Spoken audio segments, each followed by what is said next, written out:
and I went to a training session with this guy I mentioned, Vern Harnish, because all my entrepreneurial friends here in Vancouver were talking about the one-page plan, and I didn't really know what it was. At the back of the room were two coaches, and I went and talked to them both. And one of them, Coach Kevin Lawrence, in about a 5-minute span, he made me more uncomfortable than I had been in probably a dozen years. In fact, I had tears in the corner of my eyes, asking me questions. And what it turned out was I was so completely unfulfilled. So one of my challenges is I meet a lot of entrepreneurs that need help.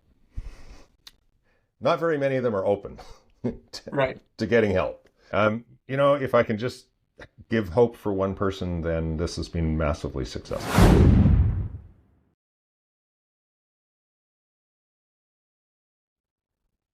Everyone, welcome to the podcast Entrepreneurial Odyssey. I am your host, Rob Ratliff, and today I am with guest David Greer, a business coach. And so I'm very excited to pick his brain a little bit and learn about business coaching and some of the fundamentals that can really help you grow your business. So David, introduce yourself. Hi, so I'm David Greer. In addition to being a business coach, I'm a 40 plus year entrepreneur. So, have been involved in a lot of businesses. And now that I coach, I've been coaching for 8 or 9 years now. So I've had exposure to even more businesses, and what works and what doesn't work. And I specialize in either one-on-one coaching with entrepreneurs who get stuck in some aspect of their business, or possibly their life. And I also facilitate strategic planning. So I have a whole service around strategic planning. I use a well-known framework, the one from Vern Harnish, Scaling Up, the one-page plan. And it's all organized around that kind of template framework. So so that's a little bit of my background, being around a little while. Yeah, it sounds like it. Do you ever look back on the different businesses that you had and say, "Wow, that was a fun business. I'm really glad I did that." And then is there one you look back on and say, "Well, that was a fun business, but I'm glad I moved on." Absolutely. So, when I was 22 years old getting my computer science degree at the University of British Columbia, I joined a young software startup as the first employee after the founders. And the founders' names were Robert and Annabelle. And so they put that together to get Robel. And because it's a made-up name, it Googles well. And I liked the place. I stayed 20 years. Wow. Helped build it into a global powerhouse. 10 years in, I bought out Annabelle, which was incredibly stressful. And maybe we can go dig into that at some point. And anyways, and then, Bob and I only had one major disagreement in 20 years, but it was a doozy and ended in divorce.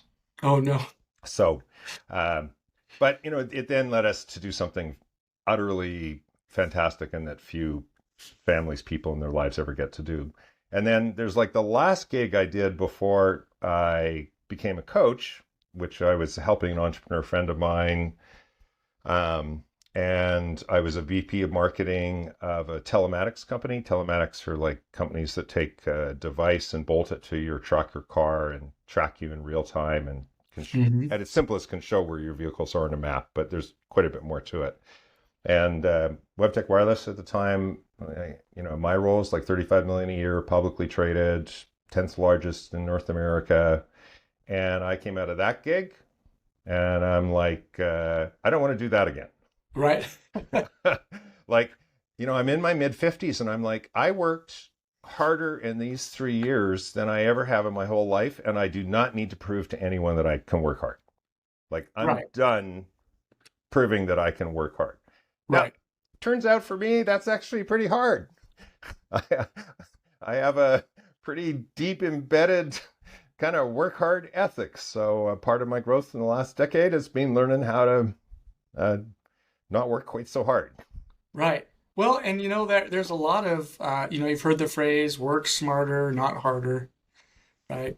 And it seems to be a growing trend. I don't know if you've heard of the book or read the book. I'm sure you probably have, talking about 10x is easier than 2x and how, oftentimes when you're thinking about the bigger picture and growing 10 times larger rather than just 2 times larger, it really helps you hone in on the 20% Yeah. of the clients that are going to be the best fit for what you do.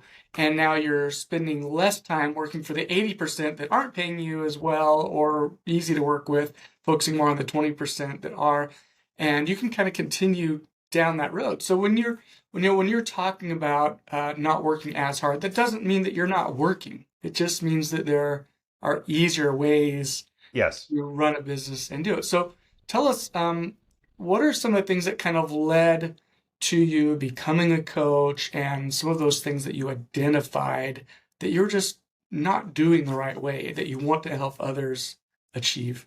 Okay, so let me talk my journey into a coach because it has kind of some really important aspects. So I joined the software company. I built it for 20 years. I have a major disagreement with the other founder. He ends up buying me out. Mm-hmm. So I'm in early 2001. I haven't noticed there's this thing called the dot-com meltdown. So, and I'm in the tech business. So I'm like busy chasing deals until someone smarter than me sat me down and said, David, do you need to work right away? Like your kids will never be 11, 9, and 5 again. And I literally, if you can imagine the most cheesy cartoon with the light bulb going over the main character's head, right? That was me in the chair. And so my wife and I hatched a plan to commission a sailboat in the south of France and take our 3 children, and we homeschooled them for 2 years while sailing more than 5,000 miles in the Mediterranean. Wow. And you know what? I was thinking about that before our call today, because I don't think I didn't realize how much that was a dream. That was something I've been reading books on, and I didn't really realize how much of an embedded dream it was. And if I hadn't end up on the street out of that business, I'm not certain I would have pursued it. So, it was a really emotional, and at the end, my former partner was making all sorts of accusations and saying I was stealing money and all by email, remotely. And so it was very emotionally, very, very difficult. But I came out of that and then had this adventure. So I came back after 2 years. I did 3 years of angel investing, looking at about 100 deals a year, investing in one, working on the board of directors for options. And that took me to 2007, and I went to a training session with this guy I mentioned, Vern Harnish, because all my entrepreneurial friends here in Vancouver were talking about the one-page plan, and I didn't really know what it was. So I took one of my young CEOs in the companies I invested in, and I was on the board of directors of, for her to learn about it. But I said I'd come and I'll learn too, which I'm really glad I did. And at the back of the room were 2 coaches. And I went and talked to them both. And one of them, Coach Kevin Lawrence, in about a 5-minute span, he made me more uncomfortable than I had been in probably a dozen years. In fact, I had tears in the corner of my eyes. And what he was just being a good coach, asking me questions. And what it turned out was I was so completely unfulfilled.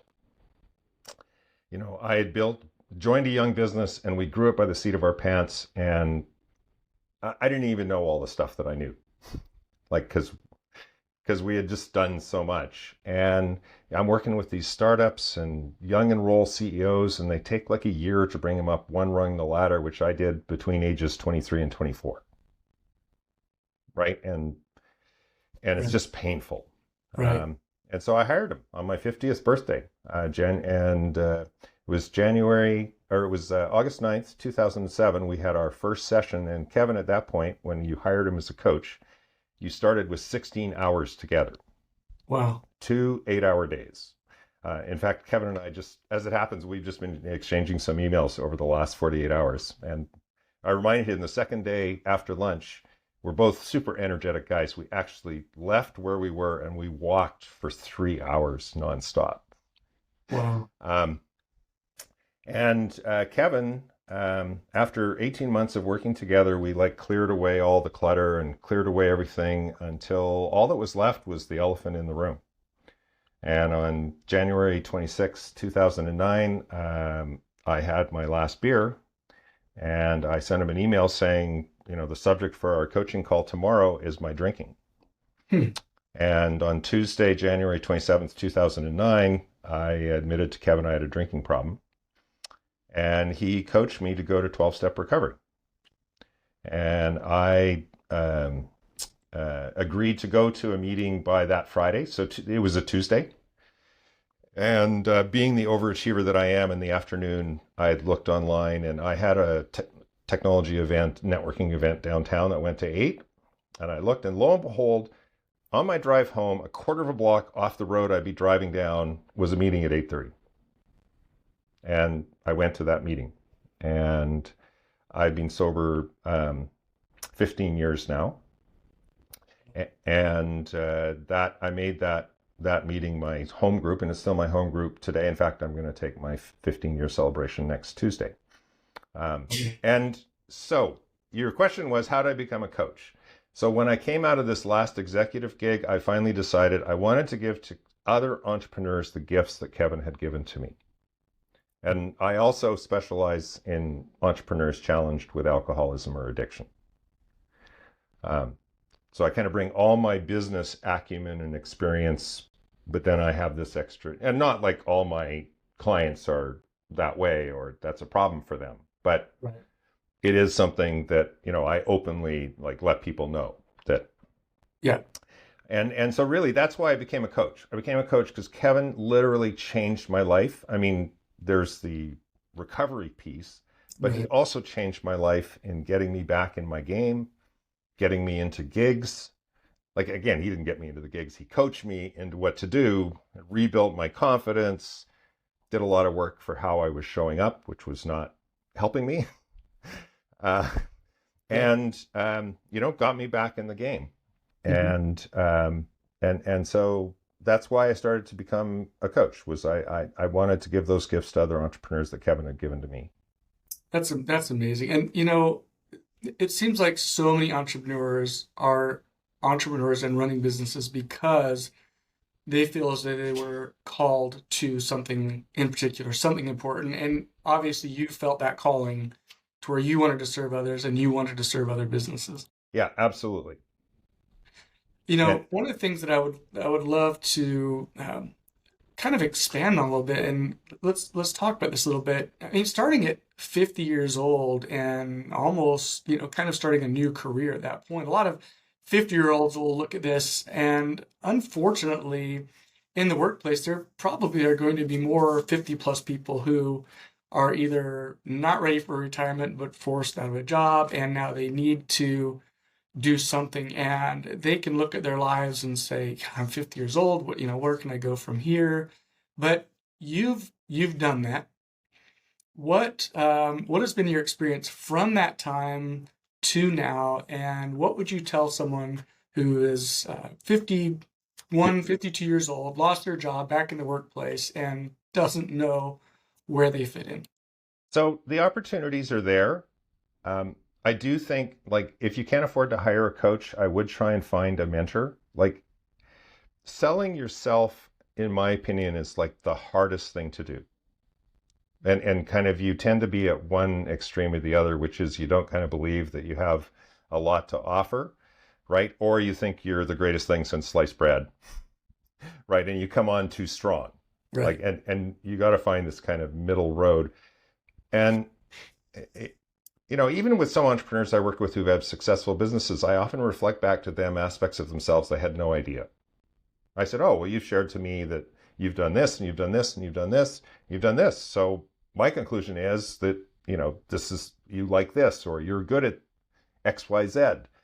And they didn't think they were good at it, or they never saw it like as a skill, or they didn't think it was important. And so anyways, so for anyone who's 50 or over, I think the opportunities are there. I'm not saying it's going to be easy. It's probably going to be a hard road, and you will need to change some aspect of what you believe in about yourself or your job or what you offer. I don't know what that is. Right. But it usually requires this shift, and that shift is very hard to do alone. Right. And you don't need to have multiple ideas and multiple concepts that you're covering. I mean, one good idea that you are really good at Hmm. becomes something very lucrative when you start teaching people how to do that particular Yes. subject. And there was a woman, and I heard about this, but she does watercolor paintings, and so she has a group of people that pay her like $9 a month, and then they can just uh, tune in when she's doing her watercolors every Wednesday at 2 p.m. or something like that. Yep. And Yep. she's like 4,000 subscribers. She's making $40,000 a month, and she just does what she loves to do. And if you're in your 50s, you've had experience. Maybe it's just what is your passion Yep. and leveraging that to help other people. And some of it, like if you did really enjoy what you did, like, what were you passionate about in that role? Like, Right. was it coaching and developing other people? Was Right. it like bringing teams together and being able to create bigger goals? Like, again, it's sometimes you have to take the step, and especially if like the ending was pretty bitter, Hmm. like, and oftentimes you get fired, it is, Right. especially if you weren't expecting it, right? Right. Right. Right. And you end up in like self-doubt loops, like, oh, maybe, Mhm. but again, try to go back to, look at the last couple years, like, what were you really enjoying? What were you passionate about? What got you out of bed every morning to go to that job? Right. And those things can become a way to earn money and Yes. something that you can train people on. Let's go back a little bit. You realized or you admitted that you had a drinking problem to your coach. Yep. And I think that so many entrepreneurs and so many business owners are afraid to admit that they have a problem in their workspace, in their business. But that's the first thing. You have to be able to admit either you have an employee retention problem or a Hmm. scaling problem. If you're not willing to admit that, then you're probably not going to get the help that you need. So, what would you say is your way of helping businesses to really grasp what they're struggling in and admit to that so you can start building? So one of my challenges is I meet a lot of entrepreneurs that need help. Not very many of them are open to, Right. to getting help. So usually something like near catastrophic or something really like deep, like you lose a really key employee that you depended on for say 10 years and they finally can't put up with it anymore and they leave. And Right. now you're really in the lurch. So it often takes some kind of catalyzing event. Like in my case, it was just being so completely unfulfilled and having that like shown to me. Right. Right. So now I was like, okay, I got to do. And by the way, Coach Kevin's card was sitting next to my phone for at least 3 weeks. And every time I thought about picking up the phone and calling him, the phone, oh, must have weighed at least 10,000 pounds. Right. Right. Yep. Right. But 3 weeks on, he called me and said, do you remember me in our conversation? And like, probably hadn't thought about anything else for 3 weeks. I'm like, yeah, I remember. Right. Right. Right. So, like, what does it take to get to that point? It's different for every person, stage, status, business. Some it's like easier. They just realize that they want a softer, kinder way, and they just get tired of bashing their head against the brick wall. Right. I mean, how did I get sober? Really, is I got sick and tired of being sick and tired. Right. Like, it wasn't on the outside. What I have now looks exactly the same as 15 years ago when I came to recovery. I got a Right. house, I got kids, I got 2 cars, right? I got money. Like, I didn't have to go down to some basement crash that, everything was gone. I had my Right. marriage, like, but I'd lost myself. Like, Right. the internal David today is drastically different than the internal David that And that's admitted so important. And to when we Coach relate Kevin. the personal things to the business things, what would you say are, give me like the top three issues that you feel that most businesses struggle with? Working in the business as opposed to on the business. Like taking a step back and looking at the bigger picture. Where do you want to go? Like you were talking about 10x versus 2x. Well, Right. the framework I use, what we do is we encourage entrepreneurs to start by looking 3 to 5 years out. Pick some future date in that Right. kind of time frame. Right. Where do you want to be there? Like, Right. Like, we built Robel incrementally, like every year, make it a little better than last year. And hey, it was hugely successful, right? So it can definitely succeed. Right. But I really wonder what would happen if we'd used more of this. Let's look 3 years out. Where do we want to be? Where do we want to be as partners? Like maybe we wouldn't have got into a big disagreement, Right. right? Who Right. knows? Like, so it's stepping back from the business and like looking at this bigger picture and figuring out where you want to go, which when you're in the middle of fighting fires and the day to day, that is just tends to really get lost. Mm-hmm. And then a lot of my coaching is once we try and figure out a bigger strategic plan where you want to go, then are you taking like a couple hours a day, every day of your best hours, like your very, very best, time for you, wherever that is, beginning of the day, end of the day, doesn't matter. Right. And are you working on the strategy? Are you working on the big picture things that will do that 10x? Right. Or are you just answering the next email? Right. And it's Right. so important to look at those. And like it's like if you have an entrepreneur, let's say you're trying to make one of your first reports better. Like, could you make, if you want to make them 10% better, or do you want to do something to make yourself like half of 1% better? The truth is, because you're the head of the business and you're the biggest lever, the biggest impact on the business will be you focusing on that half of 1% improvement of yourself. Right. Right? Right. Which is not always intuitive for an entrepreneur. They don't realize like just how massive a lever they are to everything else that happens. It is so true. I mean, growing 10 times doesn't mean you have to be 10 times better. Right. It could just mean you need to be about 10% better. Yes. Well, and maybe you need to hire a couple of people around you who are Sure. 5 or 10 times better than you at that particular area. And that for a lot of entrepreneurs is very scary because Right. you started a business, you grew it by the seat of your pants, which means you learned every frickin' aspect of it. Right. Right. But then as it grows to a certain point, you have to start letting go. Right. And there's going to eventually be people who know more than you.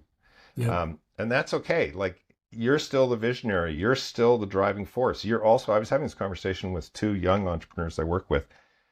And they were like, how much should we share profit numbers and other things with staff? And will they all ask for raises? And I'm like, well, they might, but at the end of the day, you 2 are taking all the risk.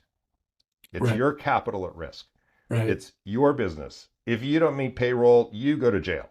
Right. Like, no, seriously, really. Yeah. These are things that people struggle with. This is important. Right. And so, you get the lion's share of the compensation because you take the lion's share of the risk. Right. Right.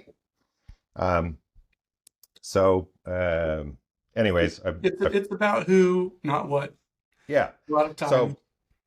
So that's still, again, like you are that person. Surround yourself with people who can excel and be way better than you. Yeah. If A's hire B's and B's hire C's, pretty soon you have Z's. Right. And if A's hire double A's, then double A's hire triple A's, and Yeah. triple A's hire quadruple A's, and like you just, man, Right. your trajectory just Well, I completely think changes. I think it was a quote from Steve Jobs who said something like, "We don't hire people to tell them what to do. We hire smart people to tell us what to do." I think that was one of his quotes. That's why we Yeah. hire. And I think someone else said something like, when you hire the right people for the position that you need filled, they won't necessarily do as good a job as you did. They'll probably do better. Yeah. And one of my deep beliefs is that culture and focusing on culture is how you really create high performing organizations. Because culture to me derives what the behaviors of people are. And in my experience, you can teach people a lot of skills, but it's exceedingly difficult to change their behaviors. Right. If they don't have high integrity, you're not going to be able to coach them into high integrity. Right.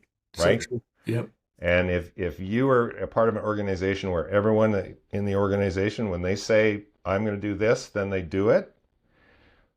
And, that's part of the built-in culture of the organization, then you want to make sure you hire people that fit that mold. Oh, absolutely. I mean, it's hard to list on even, like one hand, how many people you can depend on 100% where if they say they're going to do something, they're going to do it and they're going to do it as well as they said they were going to do it. It's very rare, unfortunately. Right. And no one can do that 100%. But, But when you find the right people and the right, exactly, it can make yeah. a huge difference. But that's what you look for, people who are dependable. And then, of course, there's the motivation, there's the team building, the culture building. What are some of the things that you found in some of your coaching experiences where you've been able to just turn that culture completely around into a more positive aspect? And what were some of the problems? How did you fix them? So I try not to get aspirational about culture. Like when I go in with a new client, it's a discovery process.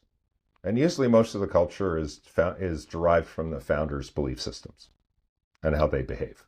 Right. So I focus much more on like, what is the culture that's here? And then bringing it out and making it more visible. Right. And then making sure that you put in actions that are aligned with that culture. Like, for example, if someone really violates those cultural norms, will you fire them? Right. Will you make sure that every new hire meets those culturals, has those behaviors? Yeah. Right. And then are you as an entrepreneur? So we come up with this great list. Are you going to actually live those? Because the one thing employees will know instantly is when the people at the top are not consistent. Right. Like, so they can say, here's our culture. And then if they don't live it, everyone's like, oh, well, you're not serious about this. You don't mean it. It's just back to business as usual. So I do a lot of coaching around, are you showing up in a way that's consistent with what you're saying the culture is? Right. Maybe we haven't defined the culture right if you're not. Right? Sure. Yeah, absolutely. And the other thing is I believe deeply that we run businesses by the data, and not by the last story we heard, not the last salesman who told us they lost the sale because we don't have this feature. Right. Well, like, how many sales have we lost? Like, what's the actual data for that? But I believe culture is driven by storytelling. Right. So I encourage people, like at weekly team meetings, share at least one win and an example of a person who is demonstrating a core value. Right. Well, and and one thing that I've really noticed in at least in the cultures and teams that I've worked with is, in order to help an employee to grow, to learn, that employee has to be willing to learn and grow. Yes. Right? We're back to the entrepreneurs need to be willing to learn, right? It's absolutely the same with employees. Yep. If you're not willing to change, then nothing's going to change. And in some like really long-held organizations or big organizations, sometimes you just have to wait out till the person retires. Right. Yeah. Like, seriously, like, you can't really get rid of them. So it's like, well, here's the date and they'll be retiring. And sometimes those sometimes are the hardest decisions are where an entrepreneur has like a right-hand person that they have a lot of trust with. And that person is an A player, but they're a toxic A player. Right. Like, they get there by stomping other people or standing on people's heads, or like, they're really hard to let go, but they're so toxic to the organization, especially if it's someone you have a long time relationship with. And sometimes just my coaching is just like, it might take months or even a year to just be pointing out, oh yeah, it's funny you should mention that. Right. And this person is behaving, and just over time showing how the behavior is showing up and it's not serving the entrepreneur or the company. Right. And they have to let the person go. And those are really, I don't want to, sugarcoat it. Those are really tough. Right. They can be. Yeah. But they're the healthiest thing for the entrepreneur and for the health of the organization.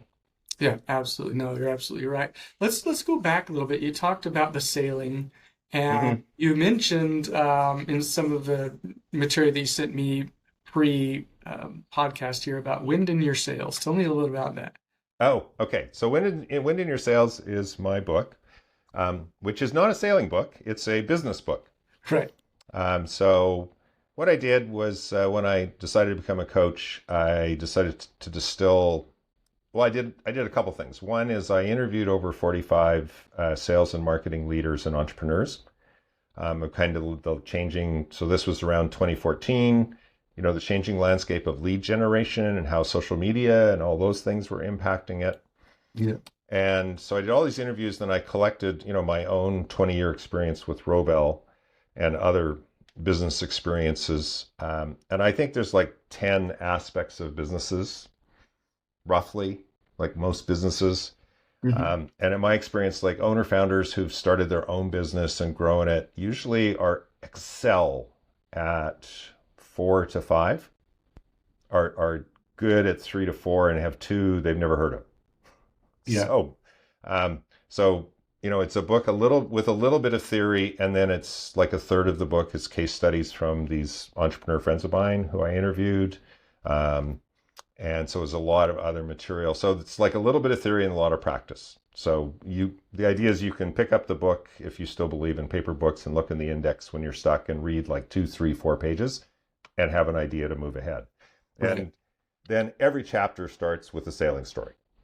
So that's where the wind in your sails comes from. So I just use these stories to provide a metaphor for what it is that I'm trying to get across about the particular aspect of business I'm going to talk about in that chapter.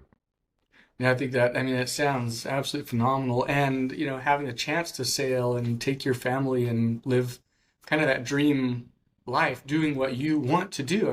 That's real freedom. It is. And it has its scary moments. Yeah, I bet. The opening story in the book is what we had to do when we were in the middle of the Adriatic. We were more than 10 hours sailing from any safe harbor, and there was a thunderstorm ahead of us that was easily 75 miles wide. Wow. Lightning striking the water every 1 or 2 seconds. Goodness. And, yeah, I would. And you got your family, the people most important to you in your whole life. Like, yeah, it's like one thing about that kind of situation is you have to deal with it. Like, you just Right. Well, you got through it, and they're in the practical business. You've got storms ahead, but you just have to work your way around it and think through it, and you too can get through it. Yeah, weather the storm. Yeah, absolutely. Yeah. So you talked about the 10 different things that. Do you want to, you don't have to talk about all 10, but you maybe list the 10 things that people really need? I haven't looked at the book for a little while. I don't know if I can do it, but so entrepreneur. Mm-hmm. So the entrepreneur, him or herself. Yep. So there's a whole chapter about that, including just things like listening.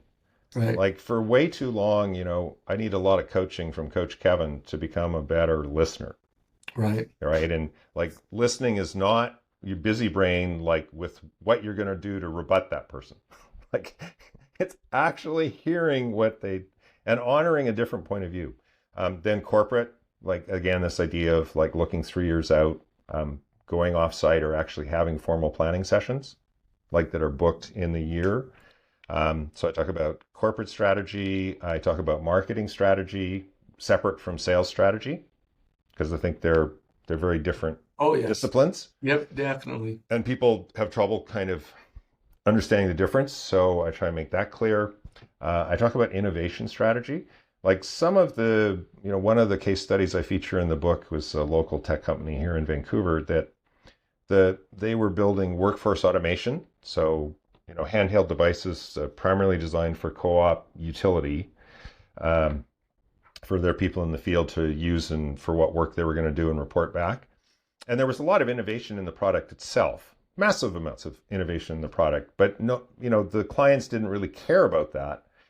And the innovation was that they eventually got it so that the sales manager could go to conferences and could have everything on his laptop, like the server software, client software, and he had a mobile device so that someone in the booth could enter data onto, a sample form.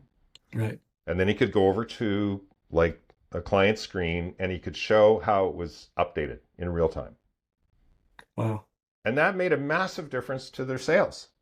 Yeah. But that was the innovation and I've had other cases where the innovation is more around the sales or the delivery not necessarily. So anyways, I have a whole chapter of examples of innovation because I think there's a lot of room for innovation even in very traditional businesses, Always, right? always, you should always be innovating. And then product strategy, people strategy, and finance strategy, and exit. Wow, you got So through all of them. So that's, yeah. So, I mean, if you've got some knowledge about all of those areas, even if you decide not to develop it, but at least you're kind of, aware of it, I think you just position yourself better for success, is my belief. And again, you don't have to believe me because I've got a third of the book as other people's stories sharing Right, their hard-won wisdom and their scar tissue, right? All the right. potholes that they've run into. Yeah. You can, looking back, can you think of a case that uh, where you coached someone that was in desperate need of help and you're able to turn it around? You have one of those things where you just look back and go, wow, that was one of my best experiences as a coach. Um, I probably have those in smaller, bigger ways, like almost every month. Right. Like I had a young entrepreneur I've been working with for a year and a half or so, and he has two businesses, very much tends to be a workaholic. Was pointing some of this out to him, making suggestions, and finally last summer, like on a Sunday, like he just called me and like he'd got it. Like he said, I'm just going to the beach today and I'm just going by myself and I don't have any plan and I'm not going to focus on the business. That's a big step. For him, it's a massive step for him. Like this was huge. And, he's just suddenly got the whole insight and could see it and get it. Now, I'd probably talked to him on and off probably for 18 months about it. So like, where was like the moment where it shifted? I don't know. It's just the moment happened and he recognized it. And Right. it was very kind of him to call me and he was so excited. And, and normally on a Sunday I wouldn't pick up the phone, but It was him. this individual doesn't call very often. So, Right. right. I picked it up and I'm really glad I did. Like, Yeah. It's amazing how, with the wrong type of mentality, you trying to grow a business, you can forget about the me time. You can forget about the family time or not spend as much time with family. I remember, when I went full time into my marketing agency, I'd done it before, and then I went into the corporate world, and then went back to my agency, and this last time I just said I'm going back to the agency, focusing on that full time, but I have to make sure that I know when to put the pen down or mhm. put the mouse away and go spend time with my family, go spend time with the wife, the kids, and Yeah. like you said, go to the beach. I mean, I don't live near a beach, but if I did, I would totally go there on a Or the Sunday. lake or the park or like, um, And yeah. it's good for you. That's good for business. And I encourage entrepreneurs to think heavily about like their texting and email interactions. Like, Yeah. can they take, a break from that on weekends, Yeah. Wow. right?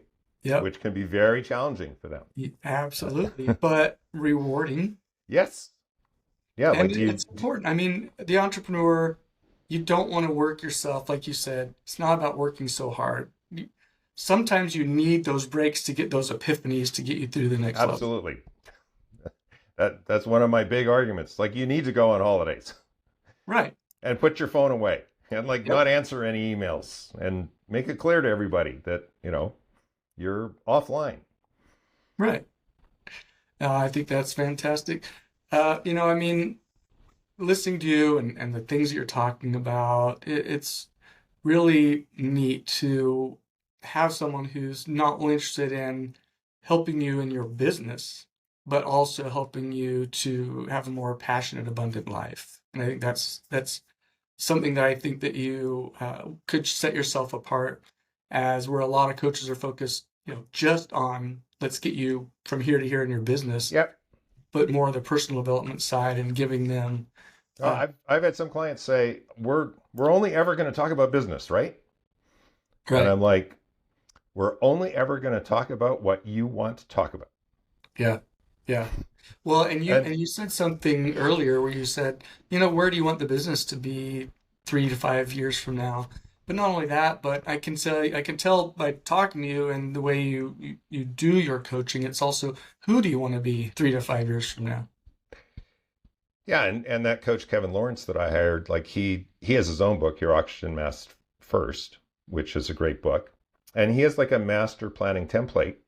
And his core thesis is like as entrepreneurs, we're super passionate about our business, career, maybe our investments, like the money that we make. We're typically really passionate about our life, our friends, our family, but we get so involved with both that we totally squeeze ourselves out in the middle. So his master template has a column for like your business, a column for your life, but there's a middle column for self. Like, Right. what are you going to do this year just for yourself? Like, you're just So, going to, get on a motorbike and go with some friends and go off for a week, right? yep. Like, Right. um, and to do it consciously, like how do you build your resiliency and to actually plan it as part of your year? Because if you don't plan it, my experience overwhelmingly is people will like just squeeze themselves out in the middle Right. because they're Yep. so passionate about these other areas. And they say, well, I'm being selfish. Well, yeah, you are being selfish, because if you're not selfish for yourself and building up your own reserves, then at some point you cannot be there for the other aspects of your life. You can't be there for your business. You can't be there for your wife and your kids. So so you need to proactively make sure that you're doing things to sustain you. Right. So, looking back on the conversation, we've covered a lot. I mean, recognizing that you have a problem and being willing to take ownership of that problem and being willing to ask for help with it, whether it's personal or business, whatever that is. I mean, those are so critical. Is there anything that you would say that if you were just going to give advice to entrepreneurs who are struggling or not as passionate, what are some of the things that you think that or feel that they would be able to start doing today that could help them to feel more passion, or at least even if it's not a passion thing, maybe Yeah. it's more of a comfort thing where they, I'm passionate about this, but I can just feel I'm losing myself in this. But how do you, So I have a stop the couple cycle? different things. One is like the single biggest ask I make of every client is that they make conscious choice. I mean, it's their life. They'll make the choices that they want. But by conscious choice, it's like if you don't, then the waves will be crashing on the beach and they'll throw you any way you want, Right. right? Um, so um, so first of all is that please try and take a step back and make a conscious choice. And then if you're not feeling it for your business, then the single biggest question I ask is, why did you start it? Like, Right. go back to the beginning. Like, what got you to do this? Because as a business grows and it morphs and you hire more people, like all of that tends to get totally lost. And oftentimes you get an entrepreneur to pull back and like go back into, oh, it's because I look after customers like this. Well, maybe you should be spending more time with customers. The less time get someone else to operate the business, right? Or maybe it's you do more prospecting because that's the part you really love, right? And Right. bringing new people into the fold and showing them what you can do for them. Yeah. Get back to So the things that you enjoy in the business yeah, and try to so find other people to fill the things you don't enjoy in the business. yes, so I always challenge entrepreneurs to do when they're not, you know, feeling happy or fulfilled in the business is go back to the beginning. What really, what got you to start this? What got you out of bed every day? And it may have changed and morphed, but if you go back to the beginning, then you can kind of see that, oh, right. And then it changed at year 5. And And then that can remind them that they actually changed their passion as they moved along. So now they can get passionate about something new because it's like, oh, I've made this transition before. Exactly. Right. Right. So that's my big question that I ask in cases like you suggest. Well, you mentioned a little bit again in some of the material that you sent. There are three things you could do: read the book, get a one-to-one, and I don't remember the third one, but some things that they could do to really kind of turn things around. And I've forgotten the you can book a free hour with me. Okay, perfect. How do people That's do that? CoachDJGreer.com. So it's Coach D as in David, J as in James, Greer.com. And every page has my email address and my phone number. Okay. So just send me an email and say I'm struggling, I'm stuck. Can you spend an hour on a problem with me? And I'll be glad to do that. Yeah, I think that's such a fantastic service. If what's the one thing that you think that people are most afraid of, why they don't pick up the phone and call? Um, that's a good question. Like, what was I afraid of that the phone weighed 10,000 pounds that I wouldn't call Coach Kevin? I know I was afraid of change. Yeah. Just afraid of change, right? Like, and letting someone else in. Yep. That's it. Like I can only coach someone to the point that we've built trust. And it takes time. Like, um, and, um, and so again, I encourage you to find someone you can trust. If it's not a professional business coach, can you find a business mentor? Like, can you find someone that you trust enough that you can talk over some of these problems? Is there anything that thinking back about the experience where you were on the high seas, we'll say, for how long did you say that was again? 2 years. 2 years. Were there any, I guess, epiphanies you had while you were just kind of out there floating where you just realized, wow, life is good and it can be really good, you know? Yeah, there's one story that I share about my recovery because I think it was the universe like trying to touch me. Um, and that's we did a number of overnight passages, like where you go like 24, 36, 48 hours nonstop. You set up a watch system and you're going all through the night, through the day, through the night. And our second overnight passage was in the Western Mediterranean Sea, between the Balearic Islands and Corsica. And uh, there was a high pressure system, so actually there wasn't any wind, so we were motoring. But it also created perfectly clear skies. And we were now, I don't know, a couple hundred miles from any land, any light source. And my son Kevin, who was 10, he and I came on watch at 2 a.m. And as far as the eye could see above us was the Milky Way. And we kept mistaking stars for the lights of other boats. It was literally that Interesting. bright. Wow. And it lasted pretty well. Like our watches in the middle of the night were 3 hours. And it's probably starting to get a little bit late by 5. But we had a couple hours where it was just the two of us and the Milky Way. Yeah. And that is still like one of the most extraordinary experiences of my life. Well, and when you don't have city lights and things drowning out the light of the stars, it's a different experience. It's completely different. And again, it was very early in our adventure. It was only our second overnight, so like everything is still new as well. Yeah, very magical. Did it make you feel a little bit smaller? It did. And like I say, once I got to recovery, I realized that was the universe trying to show me that there's something way bigger than me and there was a lot of possibilities. Well, I love that you've taken this passion for helping other people and that you were able to face your fears and pick up that phone and that you were able to admit, hey, there's a problem that I need to deal with and get that help and then turn around and help other people. I think that's absolutely phenomenal. And I truly hope that this podcast helps reach that person that can say, you know, I could really use Coach Greer's help.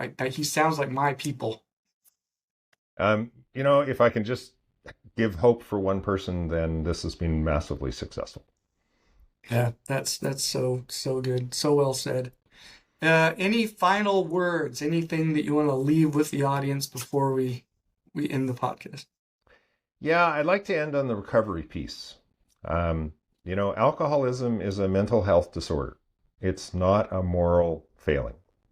You don't need to pull yourself up by your bootstraps. You need help. And I'm here to tell you that there's help. I mean, I've got there through 12-step recovery. There are a lot of otherwise ways to get and to stay sober. But what I believe deeply in my heart of hearts is it's impossible to do alone. You can't recover from alcoholism or addiction on your own.